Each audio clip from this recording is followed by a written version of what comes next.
O Zames City ug Zames Occidental ug sa magtanaw kanato karon pinaagi sa Facebook page ug YouTube channel sa AONC may adlaw ay kumusta pizza 3 ning bulan sa Hulyo 2026 para sa pinakaulahing balitang asenso sa Zames City, Distrito 2 ug Zames Occidental.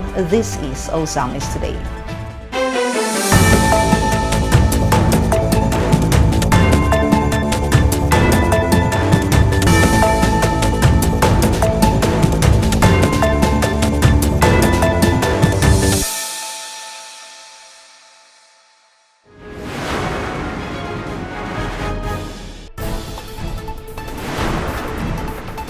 Usamis ug San Juan nagkayusa alang sa mas lig-on nga panag-uban ug kalambuan, nagpirma sa Sisterhood Agreement.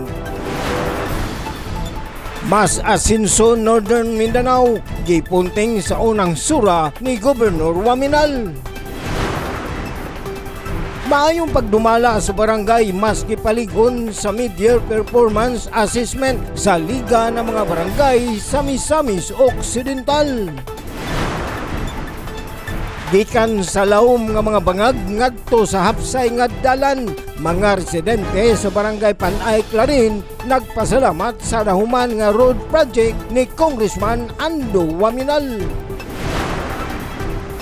Kaandam og hustong nutrisyon gipasiugda sa joint kick-off ceremony sa National Disaster Resilience Month ug Nutrition Month. Tibuok bulan nga mga kalihukan alang sa National Disaster Resilience Month ug Nutrition Month 2026 gipahibalo sa CDRRMO ug City Nutrition Office. Gipasidunggan ang kadaugan cash reward sa mga medalist sa DepEd 10 na dawat na. Proseso sa paghimo sa balaod nun sa pagngalan sa mga dalan sa barangay, gisugda na. Dahil humatigson ang inyong tigbalita, ania ang mga detalye. O Zames ug San Juan nagkahiusa alang sa mas ligon nga panag-uban ug kalambuan, nagpirma sa Sisterhood Agreement. Ang good news na yung report. Nga nagtimaan sa pagsugod sa bagong yugto sa panag-uban o hiniusang ay kalambuan, opisyal nga pirmahan sa dakbayan sa Zames o ay dakbayan sa San Juan ang Sisterhood Agreement atol sa signing ang ipahigayon adlaw nga Huwebes, Hulyo 2, 2026 sa Asenso Zames Session Hall. Labaw pa sa usa ka simbolikong panag-uban, ang maong Sisterhood Agreement nagpakita sa hiniusang paningkamot sa duha ka lokal nga mga pagngabhanan sa pagpalig-on sa kooperasyon, pagpaambit sa labing maayong mga pamaagi o paghimo og mas daghang oportunidad aron mapauswag ang serbisyo publiko ug mapadayon ang malungtarong kalambuan alang sa ilang tagsa-tagsa ka mga komunidad. May nitong gidawat sa lokal nga pagamahanan sa dakbayan sa Zames ubos sa pagpanguna ni Mayor Sam Norman G. Fuentes, kauban si Vice Mayor Simplicia Beby Neri, mga sakop sa sangguniang panglungsod, City Administrator Rothesa Grace A. Uwano ug mga department heads. Ang delikasyon sa San Juan City nga gipanguluhan ni Mayor Francisco Javier M. Zamora. Mitambong usab sa mong seremonya si Governor Henry S. Waminal kauban ang mga miyembro sa sangguniang panlalawigan ug mga mayores sa mga lungsod sa Tudela, Sinakaban ug Clarin ug Vice Mayor sa Tangub City nga nagpakita sa ilang bug-os nga suporta alang sa maong Sisterhood Agreement. Sa iyang mensahe, gipasiugdan ni Vice Mayor Neri nga ang maong kasabutan nagtimaan sa pagsugod sa usa ka makahuluganon ug malungtarong panag-uban nga magpalig-on sa panaghiusa og mas lalom nga kooperasyon tali sa duha ka mga syudad. Today marks more than a formal signing of the document, but it is the beginning of a meaningful partnership between San Juan and Zames City. Sa iyang message of commitment, gipasiugdan ni Mayor Sam nga ang maong panag-uban magbukas sa mga bag-ong oportunidad, magpaligon sa intercity cooperation ug magtukod sa matulay sa panaghigalaay nga labaw pa sa mga geographical nga utlanan. Gipahayag pa ni Mayor Sam nga ang maong kasabutan dili lamang usa ka yano nga pagpirma sa mga dokumento kundi usa ka pagtukod sa malungtarong pakig-tambayayong nga nakagamot sa pagtahod sa matag usa, hiniusang pangandoy ug nagkahiusang paningkamot alang sa kaayuhan sa katawhan.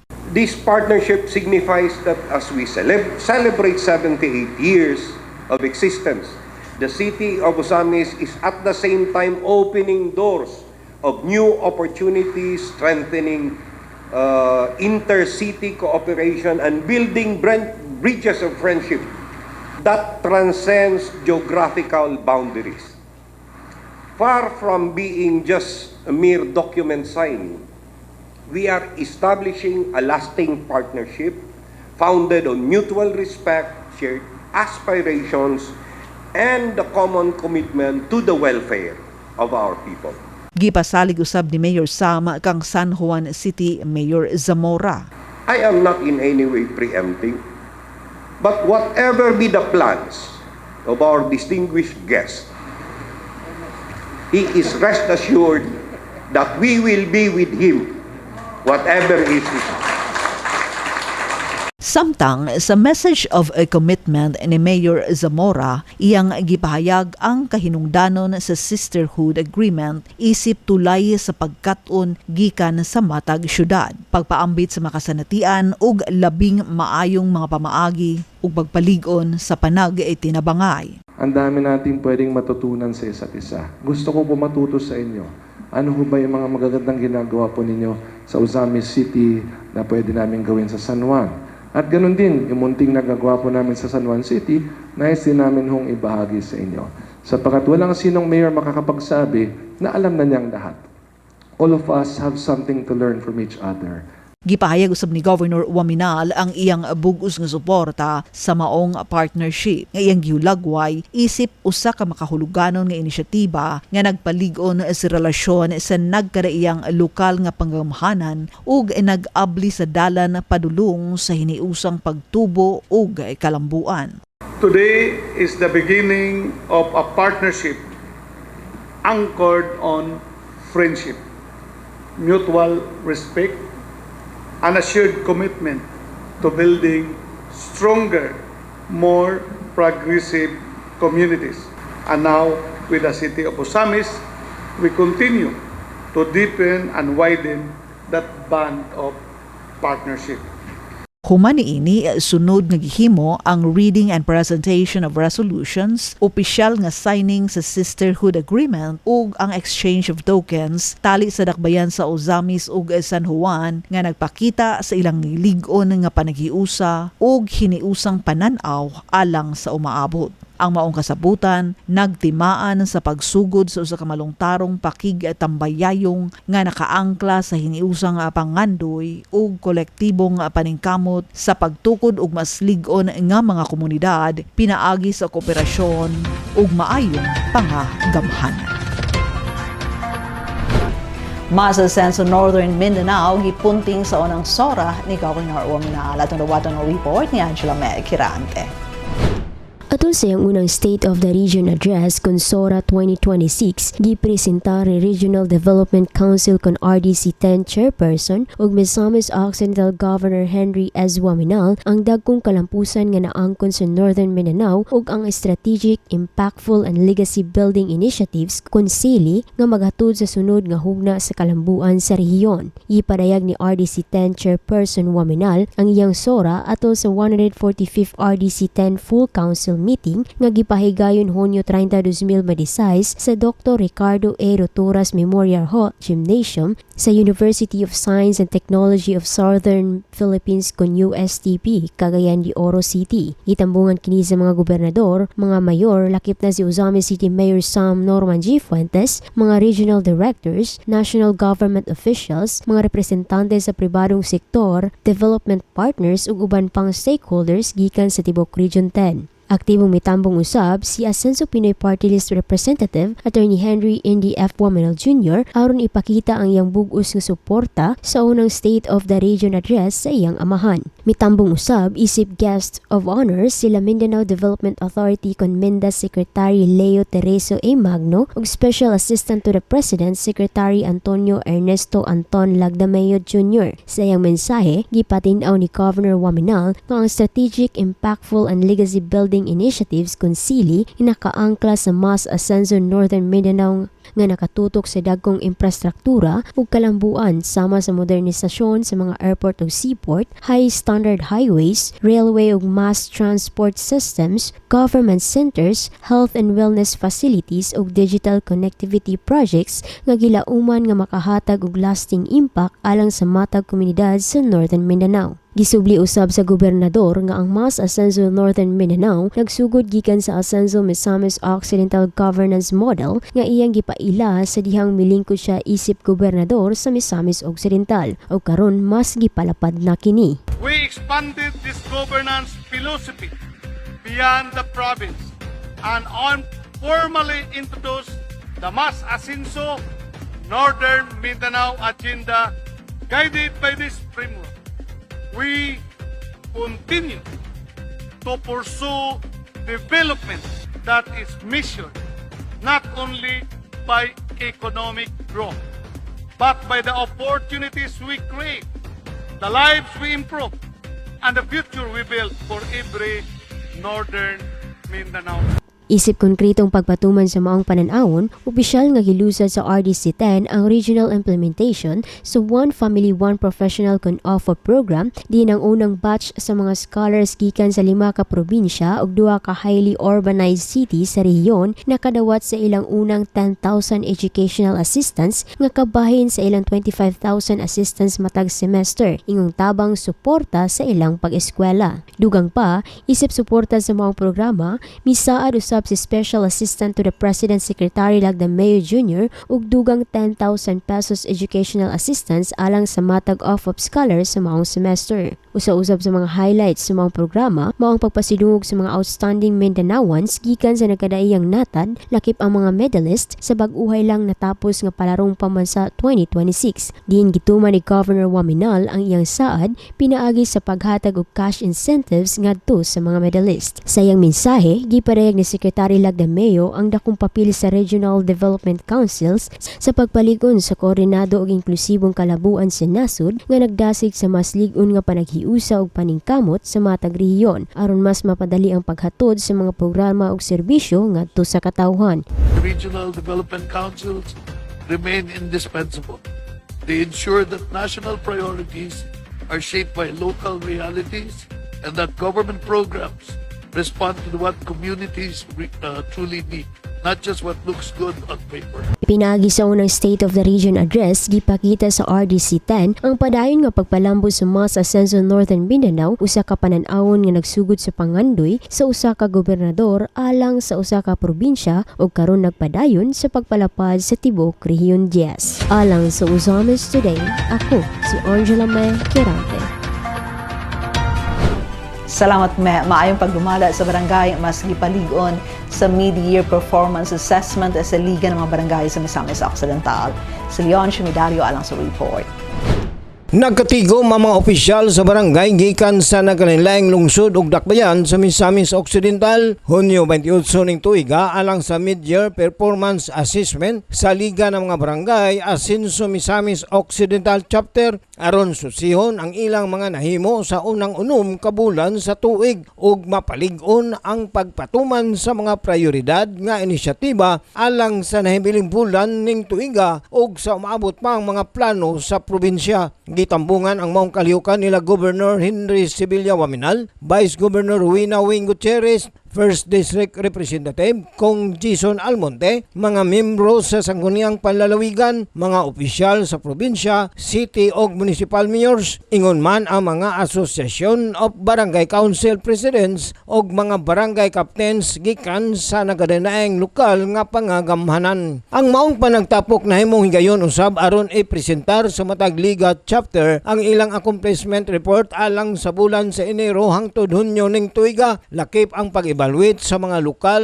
nga inisyatiba o paghanay sa mga prioridad alang sa nahibiling mga bulan sa tuig. Atol sa assessment, gipunting ni Gobernador Waminal ang mga dagkong kalampusan nga naangkon sa probinsya sukad Enero hangtod Hunyo o gipasiugda usab niya nga sa matag proyektong napatuman dakong papel ang nahimo sa lig-on og aktibong liderato sa mga barangay. Gipasabot usab sa gobernador nga ang mga kalampusan sa Misamis Occidental nagagikan sa good governance gikan sa probinsyal nga pangagamanan hangtod sa matag barangay level. Gihatagan usab niya og gimbugaton nga ang matag programa og pamuhunan kinanglan magdala og tinuod nga kaayuhan og mas maayong panginabuhian alang sa mga misamisnon. All these accomplishments are anchored on one fundamental principle, that is good governance.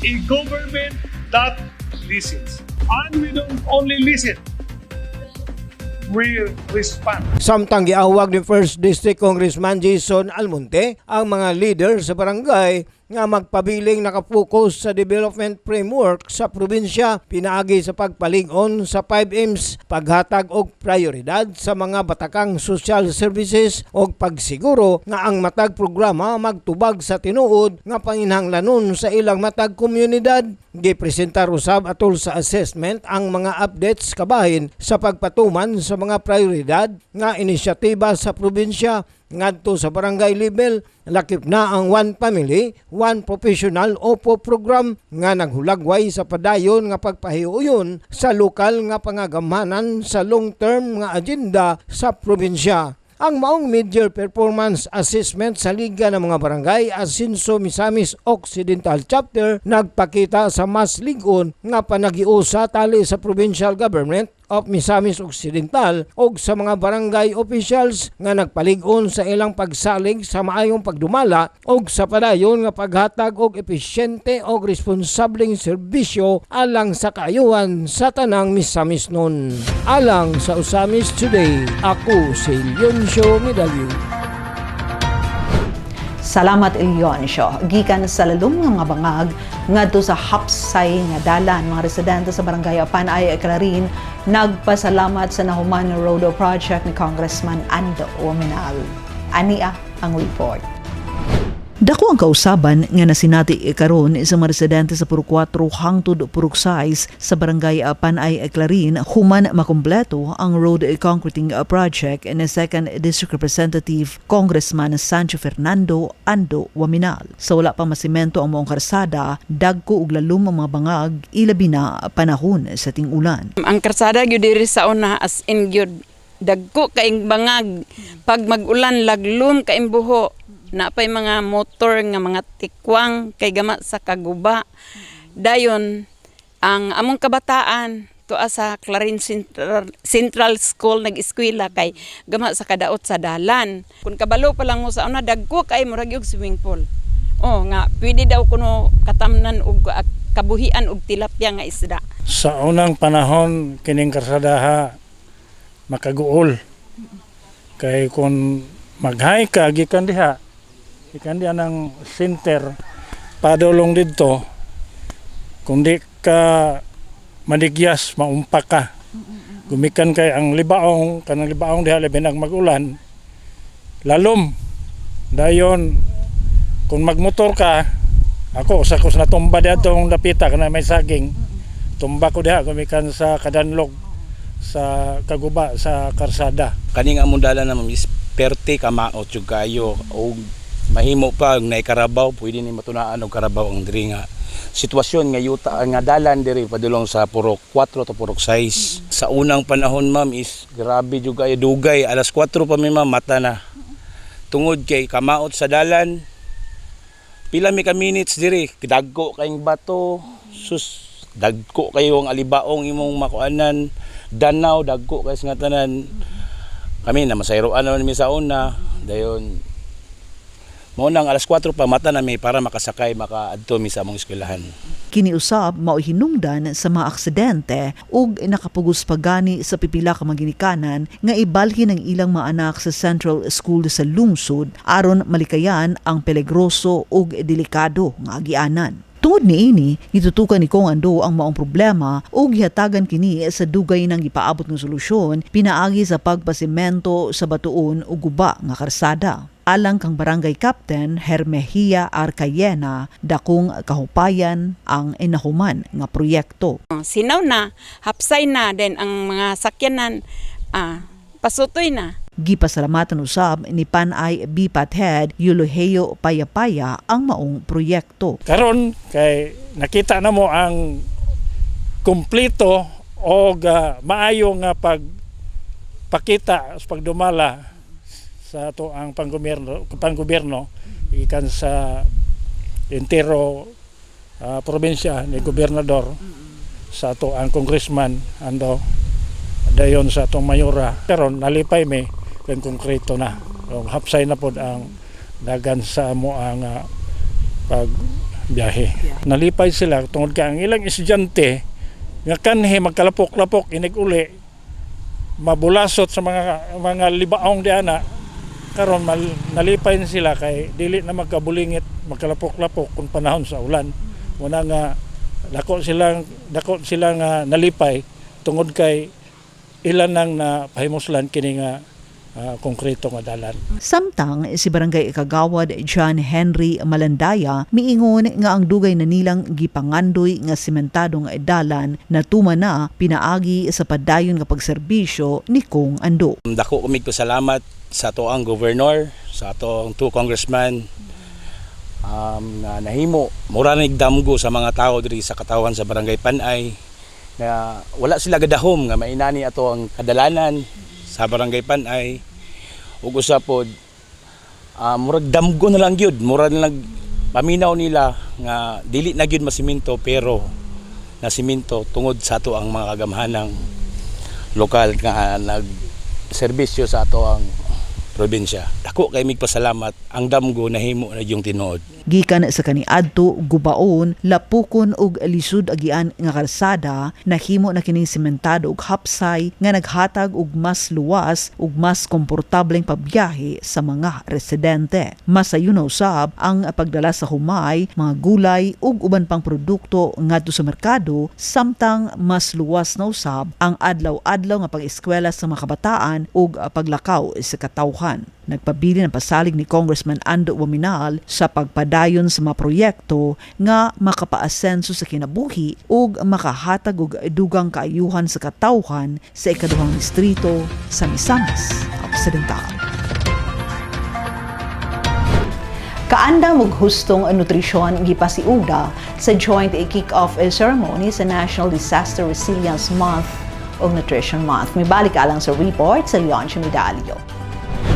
Pinagi sa padayon nga pagpalig-on sa kaandam batok sa mga katalagman o pag-amuma sa kahimsog sa katawhan. Malampusong ipagayon sa lokal nga pangagamhanan sa dakbayan sa Usamis ubos sa liderato ni Mayor Sam Norman G. Puentes ang joint kick-off ceremony sa National Disaster Resilience Month o Nutrition Month Hunyo 30 ning tuiga. Gipasiugdahan ang maong kalihukan uban sa tema sa National Disaster Resilience Month nga naghahanda at kumilos tungo sa panatag ng bagong Pilipinas o Nutrition Month nga nutrisyon at kalikasan ating pangalagaan aron dasigon ang matag komunidad sa pagpaligon sa kaandam batok sa katalagman o pagatiman sa hustong nutrisyon. Aktibong mitabong sa maong kalihukan sila Vice Mayor Simplicia Bibiniri, Disaster Committee Chair, City Councilor Attorney Marcelian Mars Tapayan, City Administrator Rotisa Grace Uwano ug mga kawani sa City Disaster Risk Reduction and Management Office kung CDRRMO sa pagpanguna ni OIC Attorney Francisco III B. Solita, City Nutrition Office nga gipangunahan ni City Nutrition Action Officer Lilita G. Navarez, City Health Office, City Social Welfare and Development Office ug City Engineering Office. Anausab si Department of the Interior and Local Government, City Local Government Operations Officer Ejel Sibidra, mga representante sa pribadong sektor o partner agencies ingon man ang 64 ka barangay nutrition scholars sa dakbayan sa Usamis. Presente usab ang mga miyembro sa naganlaeng uniform personnel lakip ang Usami City Police Station, Bureau of Fire Protection, Philippine Coast Guard, Armed Forces of the Philippines, Bureau of Jail Management and Penology, Maritime Police, Philippine Red Cross, Philippine Ports Authority, Civil Aviation Authority of the Philippines kun kaap ingon man ang mga barangay kagawad nga chairperson sa Peace and Order Committee gikan sa Barangay 58th District, Aguada, Baybay Santa Cruz, Baybay Triunfo, Baybay San Roque, Carmen Annex, Katadman Manabay o Barangay Laman. Sa message of support ni Mayor Sam nga gipadayag ni Councilor Attorney Mars Tapayan, iyang gisgutan ang mga miaging kalamidad nga nakahatag og dakong kadaot og pagsulay sa mga usamisnon nga nahimong leksyon aron mas mapaligon ang disaster resilience og preparedness sa dakbayan. Gipasiug daw usab sa konsyal nga gawas sa mga kalamidad nga dala sa kinayahan, kinahanglan usab atagan og dakong pagtagad ang disaster sa drug addiction nga iyang gihulagway isip usa kaman may disaster nga dako usab og epekto sa komunidad nga nagkanayon. I realized that this one disaster which we failed to realize in our daily activities. Wala tayo focus aning disaster. Ang atong ingon ang disaster sa drug addiction. Because we always focus on calamities created by nature. But we failed to have our focus in the man-made calamity which also creates disaster. The disaster of drug addiction. Samtang gipresenta ni CDRRMO OIC Attorney Francisco III Solita ang mga umaabot nga kalihukan alang sa tibok bulan sa pagsaulog sa National Disaster Resilience Month, samtang gianunsyo usab ni City Nutrition Action Officer Lilita Ginabares ang mga programa ug aktibidad nga ipahigayon alang sa Nutrition Month sa tibok bulan sa Hulyo. Human sa mubo nga programa nga gipahigayon sa Usami City Hall grounds, opisyal nga gisugdan ang motorkid nga gipangunahan sa PNP patrol car uban sa tanang partisipante o kaabag nga mga ahensya, isip simbolo sa hiniusang paningkamot sa pagpalig-on sa kaandam, batok sa katalagman o pagpasiugda sa hustong nutrisyon alang sa tanang usamisnon. Alang sa Usamis Today, ako si Yuncio Midali. Salamat Ilyonsyo. Tibok bulan ng mga kalihukan alang sa National Disaster Resilience Month ug Nutrition Month 2026, gipahibalo sa CDRRMO ug City Nutrition Office. Ibalik alang sa mga detalya si Angela Kirante. Atol sa malampusong joint kick-off ceremony sa National Disaster Resilience Month o Nutrition Month nga gipahigayon sa City Hall grounds Hunyo 30, 2026, dungan nga gipresentar nila City Disaster Risk Reduction and Management Office kung CDRRMO OIC Attorney Francisco Zulieta III ug City Nutrition Action Officer Lilita Ginabares ang nakahanay nga mga kalihukan sa ilang buhatan nga ipahigayon sa tibok bulan sa Hulyo isip kabahin sa pagsaulog sa mga duha ka selebrasyon. Ang National Disaster Resilience Month nga gisaulog subay sa Republic Act No. 10121 o ang Philippine Disaster Risk Reduction and Management Act of 2010 nagdala sa temang nagahanda at kumikilos tungo sa panatag na bagong Pilipinas. Samtang ang Nutrition Month may temang nutrisyon at kalikasan ating pangalagaan subay sa Presidential Decree No. 491 o ang Nutrition Act of the Philippines. Pinaagi sa kolaborasyon sa Nutrition Committee o CDRRM Council, sugdan ang serye sa mga kalihukan sa Hulyo 21, pinaagi sa tree growing activity sa Barangay Labo, nga pagasalmutan sa kapin 200 ka mga partisipante. Kanato ang City Nutrition Office ug atong mga BNS mag-simultaneous pud sila og tree planting sa 51 barangays of Osamis City. Natay 200 ka participants gikan sa CDRRMO, DNR Sendro, atong barangay officials, atong partner agencies, o atong walang gutong beneficiaries, courtesy of our City Social Welfare Development Officer in charge, Sir Raji Gomez. Matod pa ni CDRRMO OIC Attorney Zulieta, ang pagtanom og kahoy usa sa labing dili mahakugon nga buhat tungod kay dili lamang kini alang sa kaugalingong kaayuhan kundi alang usab sa umaabot nga mga henerasyon. Nuroy sa atoa, bisan pag atoa ng kapamilya o wala nato na sila kaila. Hulyo 22, ipahigayon ang Creative Nutri Environment Advocacy Contest sa Ascenso Uzamis Wellness Park Amphitheater, diin ang mga clustered high schools magpakita sa ilang pagkamamugnaon pinaagi sa paghimo og reels nga maghulagway sa koneksyon tali sa disaster preparedness o gustong nutrisyon. Sa Hulyo 23 usab, pagahimuon ang poster making contest sa Barangay Aguada Covered Court nga partisipahan sa mga miyembro sa Sangguniang Kabataan. Hulyo 24 ang napulo ka clustered barangays nga gilangkuban sa mga barangay nutrition scholars, barangay health workers, breastfeeding angels, mother leaders ug child development workers ang magtigi pag-usab sa Nutri Cooking Contest nga ipahigayon sa Barangay Aguada Covered Court. Sa Hulyo 25, ipahigayon ang coastal cleanup activity gikan sa Kuta area nga sakop sa Baybay Trayonfo padulong sa Barangay Malaubang nga pagasalmutan sa kapinusa ka gatos ka mga partisipante gikan sa nagkadaiyang partner agencies ug walang gutong beneficiaries. Sa maong adlaw usab ipahigayon ang Ascenso Uzamis Nutri Quiz alang sa mga elementary pupils. Hulyo 28 ipahigayon ang Nutri Jingle Contest ug Nutri Healthy Food Skit sa Barangay Aguada Covered Court. Samtang sa Hulyo 29 ipahigayon sa City Gymnasium ang Most Healthy Baby Contest nga pangunahan sa City Health Office. Sa pagtapos sa usa ka bulan nga puno sa panaghiusa ug aktibong partisipasyon, ipahigayon Hulyo 31 ang Joint National Disaster Resilience Month ug Nutrition Month Culmination Program and Awarding Ceremony sa Ascenso Uzamis Wellness Park Amphitheater diin pasidunggan ang tanang partner agencies ug mga individual nga aktibong miapil ug mitampo sa kalampusan sa tibok bulan nga kasaulugan. Alang sa Uzamis Today, ako si Angela May Carante. Salamat Meg, ipasidunggan ng kadaugan, cash reward sa mga medalists sa DepEd 10 na dawat na Glenn Ray Roluna alang sa report.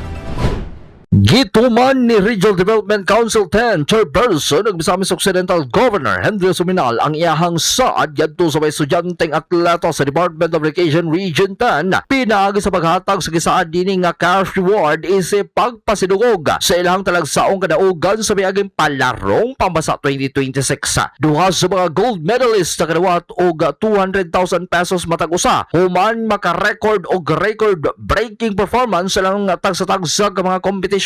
Samtang ang uban na kadaog og gold medal sa kadawat usab og 100,000 pesos, ang silver medalist sa kadawat og 50,000 pesos ug ang bronze medalist na kadawat kini og 30,000 pesos matag usa. Ang maong insentiba gitunol isip pag-ila sa ilang dedikasyon, disiplina ug pagdala sa dugog dili lamang sa DepEd 10 kundi sa tibok Northern Mindanao. Dako ang pagpasalamat sa DepEd 10 ug sa mga student athletes ngadto kang Governor Henry Suminal sa gituman nining saad sa paghatag og cash incentives isip pagdasig sa mga kabatan-onan nga ipadayon ang ilang pagpaningkamot sa natan sa sports ug pagdala sa dungog sa rehiyon. And finally, we close this ceremony by recognizing the region's world-class student athletes, the record breakers in the athletics event of the recently concluded Palarong Pambansa held in the province of Agusan del Sur. Distinction is proudly conferred upon Mr. Cesar Manliguez for establishing a historic new record in the triple jump event, and Mr. Charles James Villapana for his record-breaking performance in the 110-meter hurdles. Ladies and gentlemen, in addition to our record breakers here on stage, we also wish to honor the entire pool of athletic athletes who competed and triumphed for our region. As the medalists are called, please rise and remain standing to be recognized. May we request all our Palarong Pambansa bronze medalists to please rise. Next, all our silver medalists to please rise. And finally, all our gold medalists, please rise. Region 10, give it up for your athletes. Alang sa Uzamis Today, kini si Glenn Ray Roluna. Salamat Glenn ug sa balita gikan sa konseho, proseso sa paghimo sa balawnon sa pagngalan sa mga dalan sa barangay ni Sugdana. Adon Bisena alang sa report. Proponent si Honorable Lorly Cipres sa usa ka balaod nun nga mubutang og pangalan sa mga dalan sa barangay. Dili pa lang dugay, usa ka resolusyon ang giduso ni Honorable Lorly Cipres sa konseho nga nagtumong sa pag-obligar sa mga punong barangay nga pangalanan ang mga kalye o mga dalan nga wala pay ngalan. Sa ulahing quarterly meeting sa Liga ng mga Barangay sa Ozamis, nalipay si Honorable Lorly Cipres nga tulo na lang ka barangay ang kulang ug makompleto na ang dokumento. Nasaran nga dili madali ang pagpangalan sa mga dalan gumikan kay ipangalan gayud kini sa donor sa lote o ipahinungod sa mga individual nga dako og tampo sa kalambuan sa barangay. Gipaninguha ni Honorable Lorly Cipres nga mabutangan gayud og pangalan ang mga kadalanan sa barangay sa rason nga kini na ang basihan sa Google Map nga magamit sa bisan unsang emerhensya o sana ang sunog. Dunay mga panghitabo nga dili gilayon na matultulan sa mga responder ang tukmang lokasyon sa insidente sa rason nga dili sinati ang dapit. Mas maayog yun based sa sulti sa ato ang CPDO officer adtong nag-committee hearing ta, niingon gyud sila na even me, ako mismo makaingon or kamo mismo makaingon gyud mo na mas maayog gyud na ang tanang mga dala nato mabutangan na gyud ngalan kay para sa emergency response nato. Isa pud na siya sa giingon sa katong chief sa BFP. Like for example, para sa nahitabo atong Sagango, na moingon ratas kilid sa balay ni Kuan mauni, walay saktong ngalan sa dalan. So ingon manggod sila, kung naay emergency, ipin ra kuno nila, and then malukit na day nila kung asa ang panghitabo na sunog. So, ingon ana ka-importante ang pag-name gyud nato sa mga roads. So, alang sa Ozamis Today, Adoni Desina report.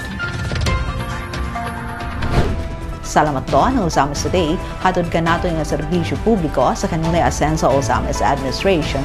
Pinaagi sa Asenso Ozamis News Channel, ubos sa pagdumala ni Mayor Attorney Sam Norman G. Fuentes. Alang sa dugang impormasyon, please like our official Facebook page, Sam Norman Fuentes, Attorney Indy Wominal, kung Anda Wominal o Asenso Ozamis News Channel, and please subscribe to the official AONC YouTube channel.